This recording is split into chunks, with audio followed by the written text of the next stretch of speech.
Well, as promised, welcome to the sessions. I'm Cynthia Garrett. I promised you last week that we would come back and just have some more time with Paul Young, the author of The Shack, who's got an incredible teaching series launching on the channel here. And I've just been having my mind blown for the last couple of weeks by the conversations that we've been having. I am so grateful to you, Paul. I'm grateful for your life, and I'm grateful that you're not afraid to share your life and your lessons. I've got nothing to lose, right? That's what the song says, right? Yeah. Freedom is just another word, nothing left to lose. Yeah. I mean, and I said something to you off camera, and I just want to say it again. You have to be aware, right, that your whole life, the choices that you've made, the choices that were made against you, and the choices that you made for you have all led you to this incredible partnership with God in what you're doing. It's play. I get to be the child. See, that's the beauty of this. It took me 50 years to finally become a child. I'm not going back to being an adult. It's way too much work. Yeah? Yeah, I love it. We're designed to be children. Why do people, we've shared in the last couple of weeks your journey through sexual abuse at the hands of men, through your journey, through your marriage and mistakes there and restarting there. And you made a comment about really seeing God in your wife, and discovering the love of God through your wife. Why do you think so many people have such a difficult time getting to the other side of abuse?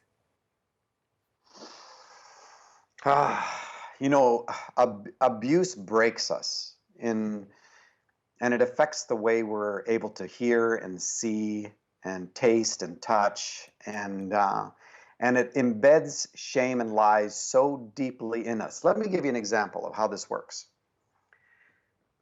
Shame is, I think, and I've said it before, one of the most powerful motivators that we experience as human beings. And it's not part of our design at all. There is no shame in the relationship of the Father, Son, and Holy Spirit. None at all, right? And there's no suffering there. We brought suffering to the table. And the fact that Jesus would climb on our torture device and endure suffering means that this is a God who submits by nature, right? And so this God climbs into our world with us. And so when I was first married to Kim, this is how I put it. She would say these terrible things to me, like, Paul, don't mix the colors with the whites. That is, she's talking about doing laundry, Yeah. And, but I had a thin layer of perfectionism covering up an ocean of shame. And so any imperfection was her poking a hole down through it, and you get one of two results, fight or flight. And so what I heard her say was, I don't know why I married such a loser of a human being as you, because shame has the power to destroy the distinction between a value statement and an observation. So she was making an observation, I was hearing a value statement. That is an example of the kind of brokenness that happens in us. Plus, as we talked about before, shame always isolates.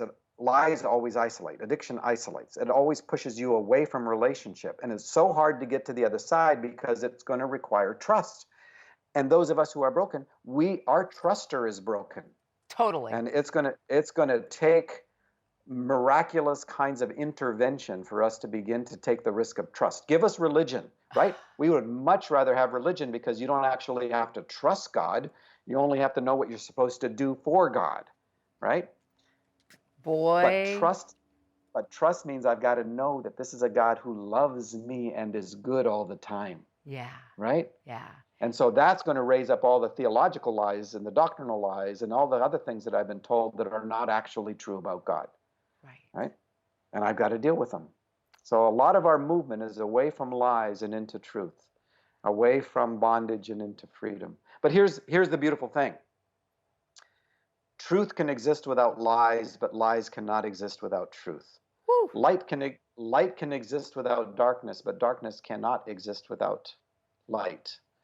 Freedom can exist without bondage, but bondage cannot exist without freedom. There is something always more true. when we're stuck in the things that are not true. And that's the movement of the Spirit of God for us, is towards the things that are actually real. So the lie of religion, and I'm not talking just Christianity, but religion generally, is that you are separated from God. And so we're going to tell you how to get unseparated. And the truth is, you've never been separated. In fact, they went out of their way in the New Testament to write a whole list of things that cannot separate you, and it includes anything present, anything future, which covers a lot of territory, anything past, anything future, and any created thing. I'm a created Nothing. thing. Yeah. So guess what? I am not powerful enough to separate myself from the love of God. I'm not. And I never will be. That love is relentless, and it will always be enfolding me, whether I acknowledge it or not, whether I pursue it or not, whether I'm aware of it or not. It is the truth. And I'm just, if I think I'm powerful enough through my history, through my choices, through what was done with me to separate me from the love of God, I have a very misunderstood perception of who I am. I'm just not that powerful. I definitely saw the world through different lenses, and I'm still constantly shedding those lenses. And this is what you're saying is speaking to me so deeply about that, because I think what happens with people when they're broken by their past experiences, they see the world through that lens of shame, Yeah. lens of Yep. fear, a lens of guilt, whatever, all these things, rejection. And it's very, to me, the most interesting journey of my life and powerful journey of my life Yeah. has been shedding the lenses and trying to see the world and myself through God, through only the only filter, God. Yep. Yep. So let me explain to you how powerful this is, or give you an example that'll help you grasp it. A lot of us who have been broken sexually, we carry that woundedness. We've been betrayed or whatever, and people carry it in their bodies. That you can see it in them, and if you hug them, you can feel it. And if because touch has got to be redeemed at some point. And Yes, yes. so, yeah. So I have a friend who comes up to me after I'd been speaking about paradigms, which are the lenses that you look through and define the universe, right? And she said, and her head was down, which is a sign of shame, right?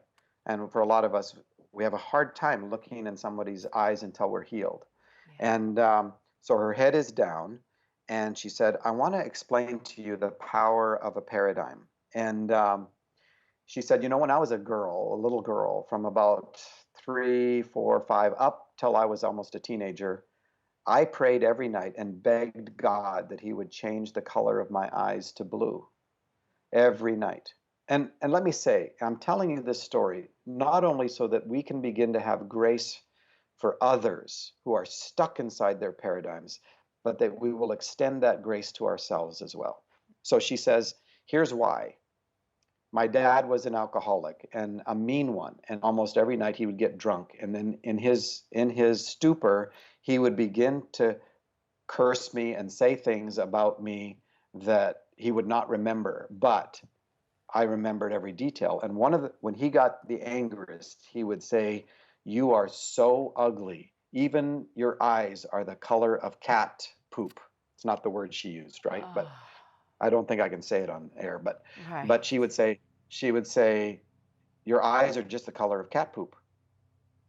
And she said, so I begged God every night, would you please change the color of my eyes to blue?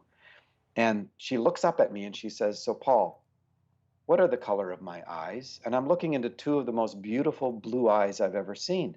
And I'm thinking in my mind in that moment, what? God answered her prayer? She said, Paul, they were always this color, but I didn't know it until I was in my late 30s.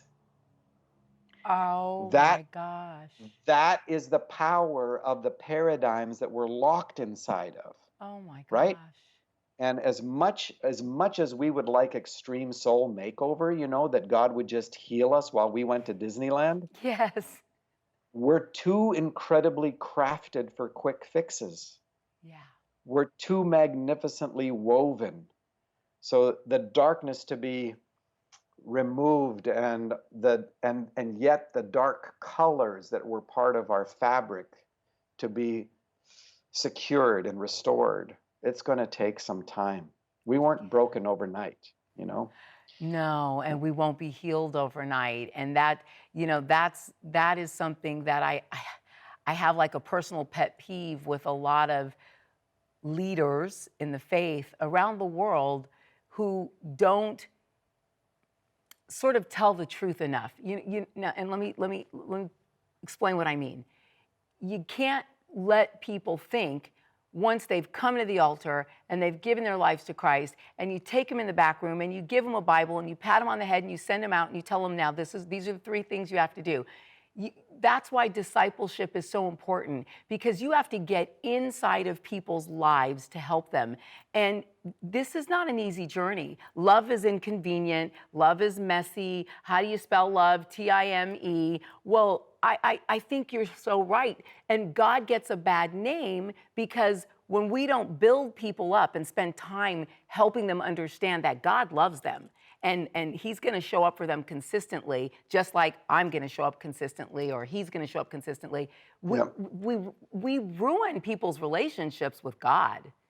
Yeah, I wish we would take discipleship off the table and just go back to relationship, Well, because friendship, that's what it right? is. Because that's what it's supposed to be, but we've turned it into a job description. Right.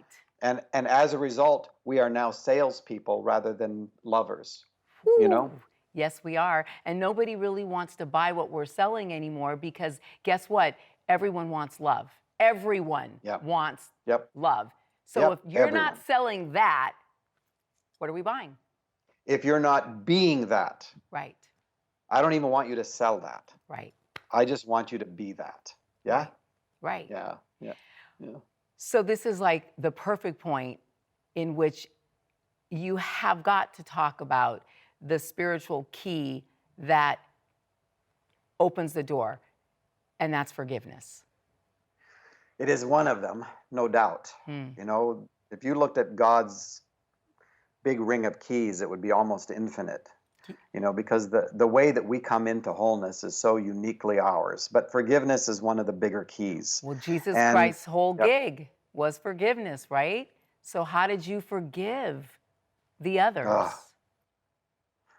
Slowly, incrementally. Yeah. And let me just talk about forgiveness for a minute and make a distinction between forgiveness and reconciliation, because I think this will help people immensely. I know exactly where you're going. Go. You're right. Okay. So people ask me, they've watched the movie or they've read the book, and they ask me, why do you never see the perpetrator's face? And my response is, you don't need a face for forgiveness. That's right. Right? Right. Forgiveness is one of the most powerful, empowering things that a human being possesses and can enact and can do. It is your right to forgive. We have labeled it as a position of weakness, and where it is truly self-empowering. That is, it is part of self-giving. And that is because, you know, if you have a Christianity that's about selflessness, you've got something that is not Christian and not something that is about Jesus, right? The point was never selflessness. The point was self-givingness. You know, then that's the definition of the relationship of the Father, Son, and Holy Spirit, other-centered, self-giving love. And if there's no self to give, then it's just a myth anyway. So you don't need a face. What forgiveness does first and primarily is it frees you from the corpse you've been carrying. It is one of the most powerful steps that you can take toward your wholeness. And it is yours to do, right? You have that power. And it may be that as it comes up over and over for the first little while, that you forgive over and over and over, but it gets easier. Reconciliation, you need a face. For reconciliation, you need a face. And because I think a lot of us, we confuse the two things, we end up with no boundaries. We think that when we forgive someone, we're supposed to be able to trust them as evidence of it. Not true at all. You can forgive someone and never trust them again, right? Because by releasing their throat, they no longer have power over you. And And the thing about it is that many of us hold on to our unforgiveness, and it has become so normal to us we don't know how to let it go. And it has poisoned the relationships around us. But we have the authority to say, no, I'm free. I can forgive. And what that does in the invisibles to the process in the other person's life, we can't even see that. But I know it's powerful. But reconciliation, different animal. Reconciliation is the rebuilding of trust, and for that you need a face. And that means that person has got to own what they've done. They've got to confess it specifically. They've got to ask for forgiveness specifically, and they've got to change over time for even the miracle of reconciliation to happen. Yeah. And it is a miracle, because the rebuilding of trust is not quick or easy. And frankly, from the position of both the victim on the one side and the power of forgiveness in my life, and the perpetrator in terms of the adultery and the betrayal to Kim and all that, I know that the perpetrator has no right whatsoever to demand a timetable or an expectation of reconciliation. They are to trust the Holy Spirit in the life of the other and do the work of owning their own crap. They are to deal with it. And you allow God to be the one who is the reconciler. And for those of us who've been hurt and victimized, yes, forgiveness is so powerful, but God is constantly a reconciler. He is going to tamper with our hearts and begin to have us incrementally open up our hands so that we can embrace the possibility of reconciliation, because that's where we're headed, is reconciliation. Yeah. And but this allows us to have boundaries. But that's powerful, the reconciliation part, because I often talk about forgiveness in terms of trying, I'll explain to people what forgiveness is and what it isn't. And the first thing I always say, because this is how my husband brought it to me when I started inner healing, and then all of a sudden I realized I was being called upon from various emotional parts to forgive various people. And, at first it's like, wait, whoa, but that person doesn't deserve to be forgiven. That person is a bad person. That person did this to me. I was just a child, and all that. Yeah. And I remember my husband said, you're absolutely right. And that person doesn't deserve your forgiveness, and you don't have to forgive them. And this is not a Disney movie. This doesn't mean that you're going to forgive them and live happily ever after. It doesn't mean that if you have a child and someone sexually abuses your child, you may not let them watch your other child. You might want to cut that off. You won't, right? Because wisdom prevails. But I could get it that way, because all of a sudden I understood, okay, forgiveness is mine to give, but it's also about me, because I don't want this chained to my life anymore. I want to give this to God. He's a better judge than me, and I want to be released from this. I've paid my dues in this. Yeah, which means that if you're waiting for someone else to change in order to forgive them, you will not do it. Oh. It's not some of them are dead. Right. You don't have a face. Some of them you just and frankly, a lot of them don't care. Right. Right? So if you're waiting for them to change, you're going to be stuck for a long, long time. It's like, no, this is your power. It's not theirs. Right. And you have the ability to forgive. And like you said, we almost don't want to release them into the hands of God, because we think God is not going to just do to them what they did to us. And it's true, he won't. Right? But in the movie, when they're going up, and in the book too, they're going up the mountain talking about forgiveness. And Mackenzie goes like, what? So they just get away with it? Because that's the call of justice, right? Yeah. And Papa says, no, nobody gets away with anything. But they're my child too, right?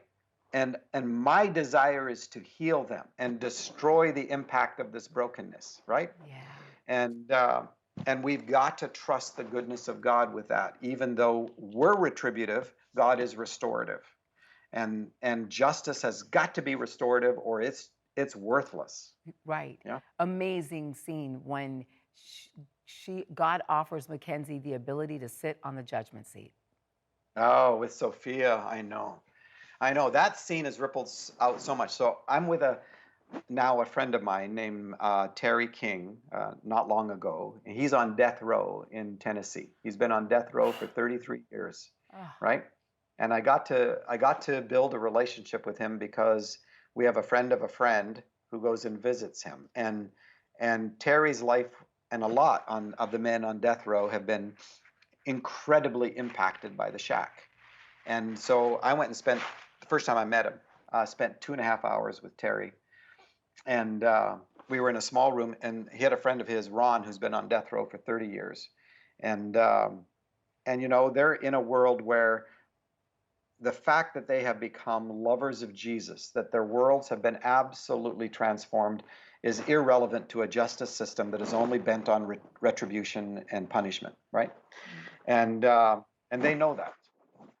But I'm with them, and I'm saying, like, you guys, you're two of the freest human beings I've ever met, and you know that everybody outside, beyond the barbed wire and the fences, they're all in prison, or most of them, and they have no clue. They can't even see the walls around them. yeah. And but at one point, he said, "Let me tell you why the shack changed my life." He said it was the cave scene with Sophia. He said it wasn't until that scene where I was forced to realize that even now, on death row, 33 years, I was sitting in the seat of judgment against the pedophiles that were on death row. And because I wasn't able to own my own stuff,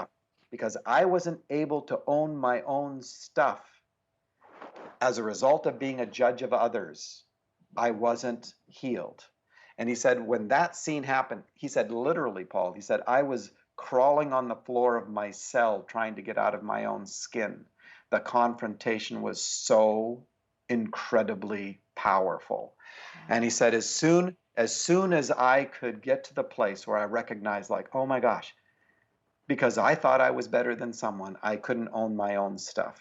And Wow. therefore, I also couldn't forgive myself, because you can't forgive yourself until you own your own story. Yep. Oh, which is a Brene Brown quote, right? Mm-hmm. Mm-hmm. Here's the couplet. You can, if you don't own your own story, it will own you. Yeah. But if you own your own story, you have the authority to write the ending. See? And forgiving yourself is part of writing the ending. And that's a hard journey for a lot of us. Yeah? Yeah. Wow.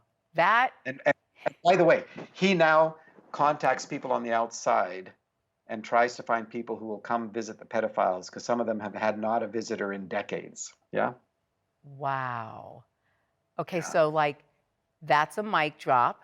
And I don't know where else we can even go after that, because there's a lot of us who need to sit with the fact that we get to write our own ending if we own our own story. And I would like you to just take a minute as we wrap up and tell me about your projects, because you've got an amazing series coming up. So yeah, TBN actually they shot 25 episodes, and they're releasing 20 of them on a DVD series called Restoring the Shack. And it was shot in Montana. It's beautifully done.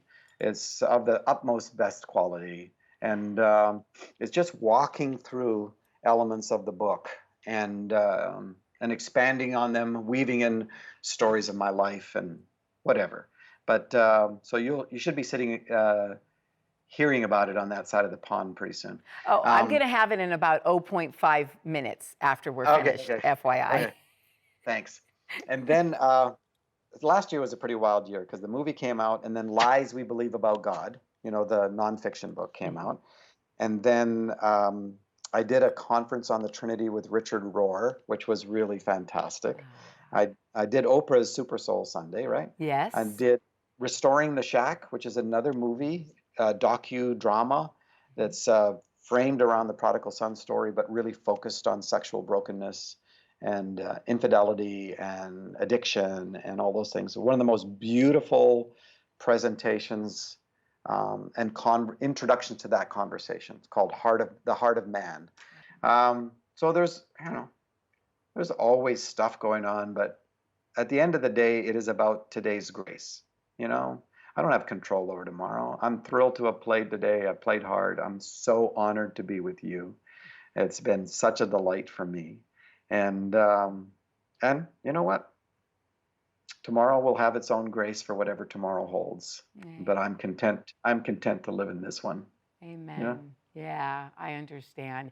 I have I have pushed it so far and stolen so much of your time for these last few weeks. But I have to tell you, I while I should feel bad selfishly, I'm so happy because I'm so glad you are. this has been so enjoyable, and I really do mean that. You just you have a lot to say that's important, and I really appreciate that because I relate to you.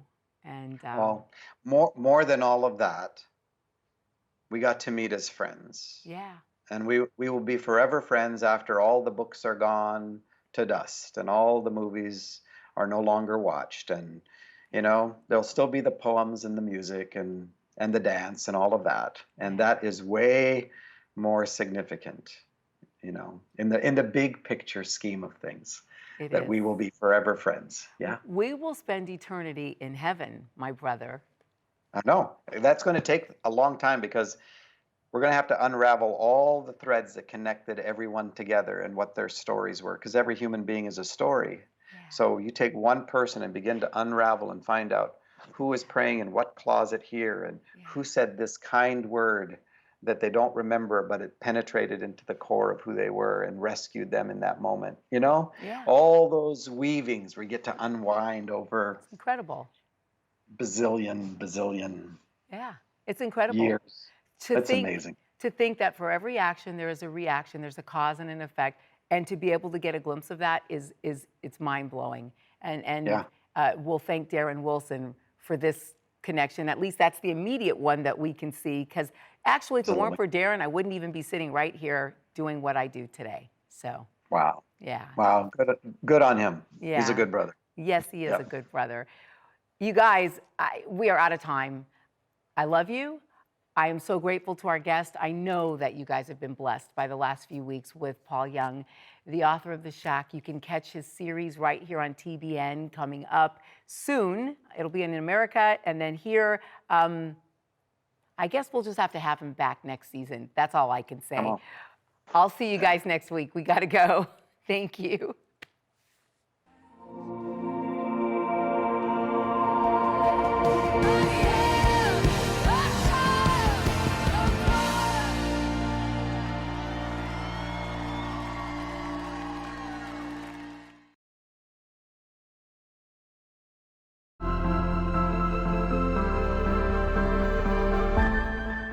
Hi, everybody. It's me, Cynthia Garrett, and I hope you're enjoying the sessions. And I just wanted to drop in on you and remind you to pick up a copy of my book, Prodigal Daughter, A Journey Home to Identity. I wrote this book because I realized that we are all prodigal kids, and there was a time in my life when I ran off looking for love in all the wrong places and ended up in a world of trouble. But I met my maker and I found my identity in that mess that God turned into a message. So you can go to cynthiagarrett.org and get information about how to get my book online and at booksellers everywhere. I promise it'll bless you.